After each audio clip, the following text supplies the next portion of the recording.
মানববন্ধন অনুষ্ঠিত হয়েছে। এই মানববন্ধনে আমরা যতটুকু জানতে পেরেছি যে দৈনিক সমকালের জেলা প্রতিনিধি সোহাগ খান সুজন এবং অন্য তিনজন সাংবাদিকের উপর কিন্তু হামলা করা হয়। এই হামলায় কিন্তু একজন গুরুতর আহত হয়। বিশেষ করে যিনি সমকালের সোহাগ খান সুজন তাকে কিন্তু হাতুড়ি পেটা করা হয়েছে, ছুরির আঘাত করা হয়েছে।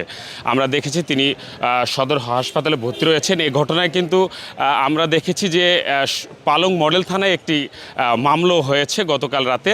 তো আমরা যারা আজকে যে মানববন্ধনের আয়োজন করেছেন এবং জেলার যারা সাংবাদিকদের নেতা রয়েছেন তারাও কিন্তু এখানে উপস্থিত হয়েছেন। আমরা দেখেছি যে প্রিন্ট, ইলেকট্রনিক এবং যে অনলাইন মিডিয়ার সাংবাদিক রয়েছেন তারা কিন্তু সবাই এখানে মানববন্ধনে আছেন। আমরা যদি একটু কথা বলি যে এই আজকে যে কর্মসূচি, এই কর্মসূচিতে তারা কি চান, বিশেষ করে আজকে তো একটা মানববন্ধনের আয়োজন করা হয়েছে। আমরা শুনেছি যে গতকাল 4 জন সাংবাদিকের উপর কিছু সন্ত্রাসী হামলা করেছেন। এই ব্যাপারে আপনারা সাংবাদিকদের নেতা হিসেবে এটা কিভাবে দেখছেন? ধন্যবাদ। আমরা যেটা শুনেছি এবং যে সমস্ত সাংবাদিকরা এই আক্রমণের শিকার হয়েছে তাদেরকে দেখার জন্য আমি হাসপাতালে গিয়েছিলাম। তবে আমরা যারা সিনিয়র সাংবাদিক আছি শরীয়তপুর জেলায় কর্মরত, আমরা নিজেরা আলোচনা করে একটা সিদ্ধান্ত নিয়েছি যে বিষয়টি আমরা একটু তদন্ত করে দেখব। তদন্ত করার পরে আমরা আমাদের যে সিদ্ধান্ত অর্থাৎ আইনি পদক্ষেপ নেওয়ার ব্যাপারে আমরা অর্থাৎ সাংগঠনিক ব্যবস্থা নেওয়ার ব্যাপারেও আমরা চিন্তাভাবনা করব। প্রতিনিয়তই কিন্তু সাংবাদিকরা এই যে নির্যাতনের শিকার হয়েছেন, হামলা শিকার হচ্ছেন। তো আজকে আমরা জানতে চাই যে এরকম যদি হামলার শিকার প্রতিনিয়ত হতে থাকে তাহলে এই সাংবাদিকতা কোথায় গিয়ে দাঁড়াবে, আর এটা কি ব্যবস্থা নেওয়া উচিত বলে মনে করেন আপনি? ধন্যবাদ ইন্ডিপেন্ডেন্ট টেলিভিশনকে। গত 2-3 দিন আগে একটা নিউজের ঘটনাকে কেন্দ্র করিয়া সাংবাদিকদের মধ্যে একটা বিরোধের সৃষ্টি হয়। এটার ধারাবাহিকতায় গতকালকে একটা পক্ষ এই আমাদের সমকালের সাংবাদিক সহ 4 জনের পর কোর্টের সামনে অতর্কিত হামলা করে তাকে আহত করেছে কয়েকজনকে। এটা আমরা তীব্র নিন্দা প্রতিবাদ জানাই।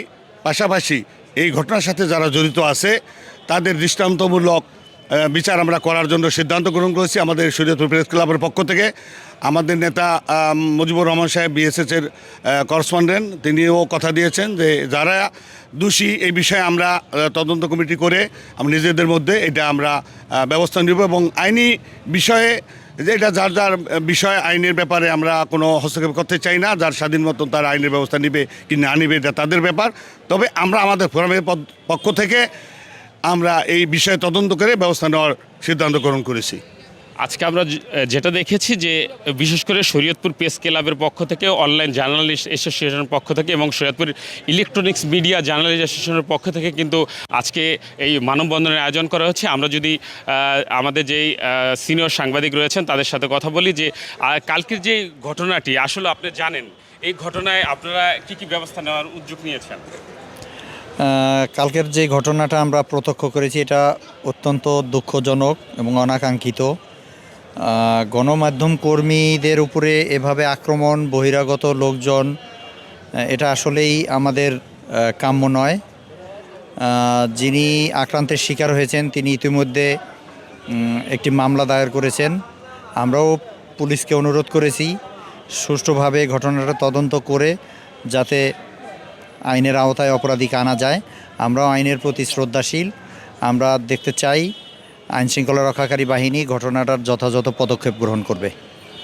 ধন্যবাদ। আমরা দেখেছি যে বৈষম্য বিরোধী ছাত্র আন্দোলনে যারা নেতৃত্ব দিয়েছেন তাদের মধ্যেও অনেক নেতাকর্মী এখানে এসেছেন। আমরা জানতে চাই এভাবে আমাদের দেশের চতুর্থ স্তম্ভ কিন্তু সাংবাদিকরা, তো সেই ক্ষেত্রে সাংবাদিকরা যদি নিরাপত্তা না পায় তো এটা তো দেশের জন্য একটা ক্ষতিকর। তো আপনাদের বৈষম্য বিরোধী ছাত্র আন্দোলনের পক্ষ থেকে আপনারা কী উদ্যোগ নেবেন আর এটাকে কীভাবে দেখছেন? আমরা গতকাল যে ঘটনার ফুটেজ দেখেছি, এই ঘটনাটি আসলে একটি আপনারা বলতে পারেন যে সন্ত্রাসী যেই হামলা হয়েছে গতকালকে সাংবাদিকদের ওপরে, এটির আমরা তীব্র নিন্দা জানিয়েছি এবং এই ধরনের বর্বরোচিত হামলা এই পুনরাবৃত্তি যেন না হয় আমরা সেটির ব্যাপারে প্রশাসনের সাথে কথা বলেছি এবং আজকের যে মানববন্ধন, এই মানববন্ধনে আমরা সংহতি প্রকাশ করছি যে সাংবাদিকদের ওপরে যারা হামলা করেছে, আমরা ফুটেজ দেখেছি কিভাবে হাতুড়ি দিয়ে তাদের উপরে হামলা করা হয়েছে। যে এই ফ্যাসিস্ট শেখ হাসিনা তার যেই কর্মী বাহিনী, তার যেই জঙ্গি বাহিনীকে এই হাতুড়ের ব্যবহার শিখিয়েছে, সেই হাতুড়ের ব্যবহার আমরা গতকালকে দেখলাম এবং সবগুলো হাতুড় দেখলাম যে তাদের হাতে নতুন নতুন হাতুড়। তারা মনে হচ্ছে যে পরিকল্পিতভাবে সাংবাদিকদেরকে হত্যার উদ্দেশ্যে একটা অকার্ড সিচুয়েশন এখানে ক্রিয়েট করার চেষ্টা করছে এবং আমরা মনে করি যে এই ঘটনা যেন পুনরাবৃত্তি না ঘটে এবং প্রশাসনের কাছ থেকে আমরা সর্বোচ্চ সহযোগিতা চাই যেন তাদেরকে গ্রেফতার করে এবং শাস্তি নিশ্চিত করে। আসলে গতকালকে একটা অনাকাঙ্ক্ষিত ঘটনা ঘটেছে এবং 4 সাংবাদিকের উপর হামলা হয়েছে। আমরা দেখেছি একজনকে হাতুড়ি পেটো করা হয়েছে। এই বিষয়টা আপনি তো জেনেছেন, আসলে বিষয়টা গতকালকে কি ছিল?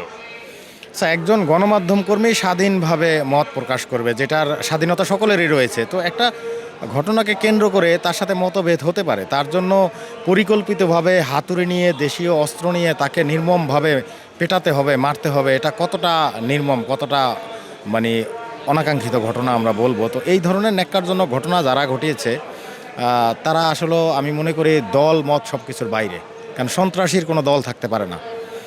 এই ধরনের কর্মকাণ্ড যারা করে তারা মূলত সন্ত্রাসীর তালিকায় তাদের নাম থাকা উচিত এবং তাদেরকে সকলে সন্ত্রাসী হিসেবে চিহ্নিত করে। সেই ক্ষেত্রে আমাদের গণমাধ্যম কর্মীদের পক্ষ থেকে জোরালো দাবি থাকবে এই ঘটনার সুষ্ঠু তদন্ত করে যারা ঘটনার সাথে জড়িত, ঘটনার আগে পেছনে কি রয়েছে সব বিষয়গুলি তদন্তপূর্বক যারা প্রকৃত অপরাধী তাদের বিরুদ্ধে কঠোর ব্যবস্থা নেওয়া হোক। আর যদি সেই ধরনের ব্যবস্থা না নেওয়া হয়, আমরা গণমাধ্যম কর্মীরা আজ মানববন্ধন করছি। এই মানববন্ধন থেকে আমরা বলতে চাই দ্রুত সময়ের মধ্যে যদি ব্যবস্থা না নেওয়া হয়, ভবিষ্যতে আমরা আরও বড় ধরনের কর্মসূচি গ্রহণ করব।